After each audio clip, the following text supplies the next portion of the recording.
ఒక వారం రోజుల కిందట మున్సిపల్ ఆఫీస్ నుంచి ఒక సర్క్యులర్ వచ్చింది బయటికి. ప్రతి మున్సిపల్ అర్బన్ లిమిట్లో ఉండేటువంటిది సినిమా థియేటర్లు కావచ్చు, మాల్స్ కావచ్చు, హోటల్స్ కావచ్చు, ప్రతి ఒక్కటి స్కూల్స్ కావచ్చు, ప్రతి ఒక్క దగ్గర బాత్రూములు నిర్మించాలా, బాత్రూములు ఉండాలా, పట్టణ ప్రజలకు సౌలభ్యం కల్పించాలని చెప్పేసి మున్సిపల్ ఆఫీస్ నుంచి ఒక సర్క్యులర్ వచ్చింది.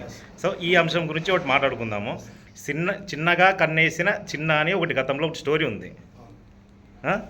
సో ఆదోని అర్బన్ లిమిట్స్లో ఉన్నటువంటి మరుగుదొడ్ల స్థలాల్లో ఇల్లు నిర్మాణం చేసుకున్నటువంటి గత వైసీపీ ప్రభుత్వంలో ఉన్నటువంటి కౌన్సిలర్ది.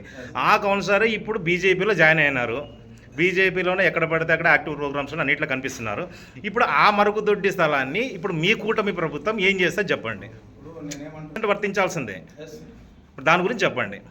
ఇప్పుడు మీరు అన్నటువంటి అంశం మీద గతంలో కృష్ణమ్మ గారు కూడా చిన్న గారు వైసీపీ కౌన్సిలర్గా ఉన్నప్పుడు కృష్ణమ్మ గారు దాన్ని లేవనెత్తారు ఆ అంశం మీద. సరే, తదుపరి రాజకీయాలు ఏం జరిగినాయి, గెలిచిన తర్వాత కౌన్సిలర్ చిన్న వచ్చి బీజేపీలో చేరడము. నేను తర్వాత ఒక ప్రెస్ మీట్ నేను మీకు జనసేన పార్టీగా నా యొక్క అభిప్రాయం చెప్పాను మీకు ప్రెస్ మీట్ ద్వారా. ఏమని, ఎవరు చేసినా కూడా ఒకవేళ తప్పులు చేసిన నాయకులు ఉంటే ఉపేక్షించే పరిస్థితి ఉండదు.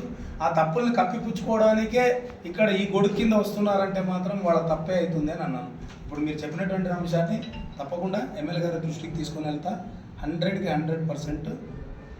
నేనేమంటున్నాను, ఎమ్మెల్యే గారి ద్వారా, మా కూటమి నాయకుల ద్వారా న్యాయం ప్రజలకు జరిగేటట్లే, అంటే ప్రజల ఆస్తి ఎవరు కూడా దోచుకునేటువంటి పరిస్థితి ఉండకూడదు.